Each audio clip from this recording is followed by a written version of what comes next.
All right, so I've got some noise going on in the background. Hopefully it's not too much of a distraction. I might turn it down here just a tad.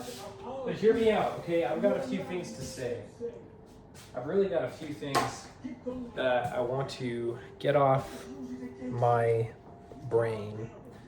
I've been reading about, and I want people to correct me, right? I'm not from New York City. I don't know much about the history of New York City, although I would like to. But I was recently intrigued about Central Park, and I'm sorry if that sounds very amateur. I don't know very much about New York City. I just learned that Central Park is the 6th largest park in all of New York City. I thought it was like the biggest one. So please educate me if I don't know what I'm talking about here. But what I, hope to get across is an idea more so than my understanding of the little information I have about the history about the parks. And the thing with New York City's Central Park is the formation of its creation, and that the designer Frederick Law Olmsted and Calvert Vaux, I think is his name. Forgive me, I don't have his name correctly at the moment, if I don't. My dog is chasing bugs. But, what I learned is that, they were designers as part of a commission to put together a design plan for Central Park. One of many designers that were basically, as things go, competitively put together. That's how things, get put into design even nowadays. But one thing I read about that I thought was interesting is that, and please, again, correct me if I'm wrong, right? I just looked at this, I got really excited, I wanted to talk about it, but I think there's a principle behind it, is that the designers behind Central Park as we know it today, or at least how it was initially formed at the time, as it's known as Central Park, again, I don't know what it was like before, what the situation was. I'm aware that in history, sometimes there's a displacement of peoples, and that's why I want to know about this, right? Because that stuff is interesting to me. I like to know about that. But what I briefly read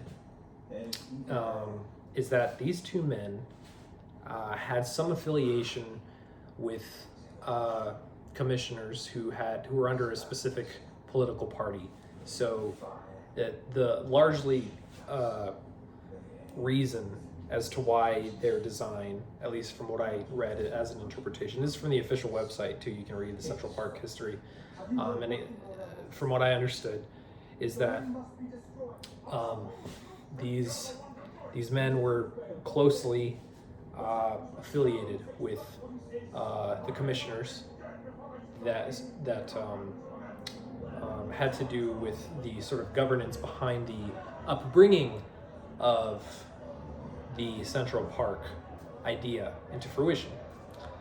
So all that to be said, it kind of is summed up in that phrase, it's who you know. And a lot of times, yeah, that is how things get accomplished in the realm of growth and establishment, right? It's who you know, it's inheritance, it's affiliation. And so that's really the principle I'm getting at. But when it comes to that, what I wanted to talk about this initially, and it's amazing, the more that I speak, just the more that just branches off into new ideas, which is amazing. But what I wanted to say is, yes, things can come into fruition via inheritance or affiliation. And there's importance in that, right? There's a value in that, right? There's something that, even though it's inherited or even though there's affiliation, there's still a certain responsibility that is tied in with that inheritance that I don't think should be neglected. Because the very thing that I want to bring to your attention today as it pertains to all of this, which I look at Central Park, I think that's amazing. So many people spend their days, hours on end in that public space, and the amenities there just for people to just, cycle through, walk through, observe. It's a beautiful place from what I understand. Again, I've never been in New York City. So there's such a profound thing behind this thing that was established for the just enjoyment of surroundings, of the environment. There's something to that, which I believe is something that will always be important.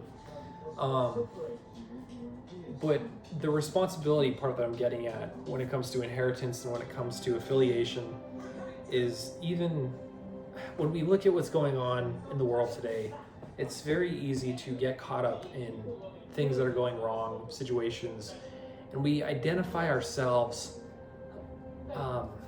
to be a part of a certain sect of thinking, of thought, which in turn kind of turns into politics. But the politics then is less so of affiliation, and it's more so of self-identification, if you understand what I'm saying.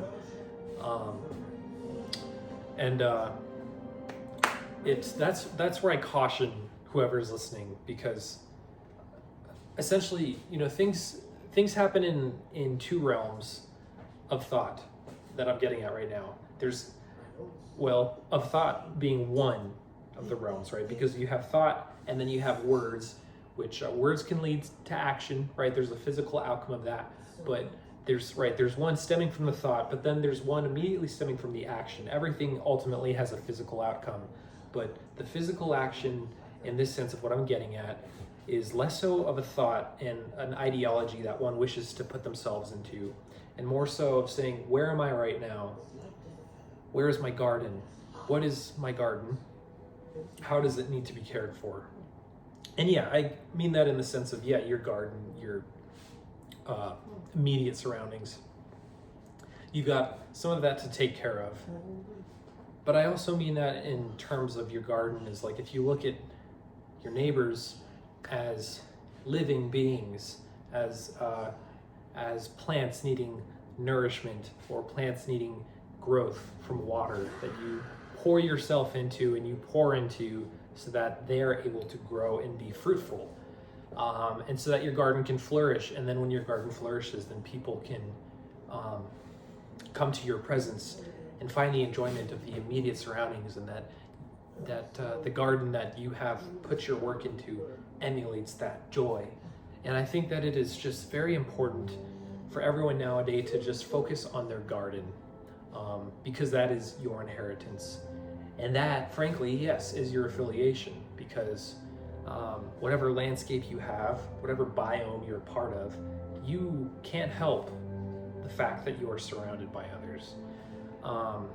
And whatever you put into it, the outcome will come out, right? That's just a universal truth. So all that to be said, I hope that whoever's listening to this quick inspirational thought is taken by what I'm saying, to at least consider the things I'm saying and to look for inspiration. There's absolutely something very valuable in the things that you love, that you adore, right? Because it's sort of what gives you the momentum as you start, and the initiation to get the engine running for your creativity to flourish. So all that to be said, thanks for listening, and bye-bye.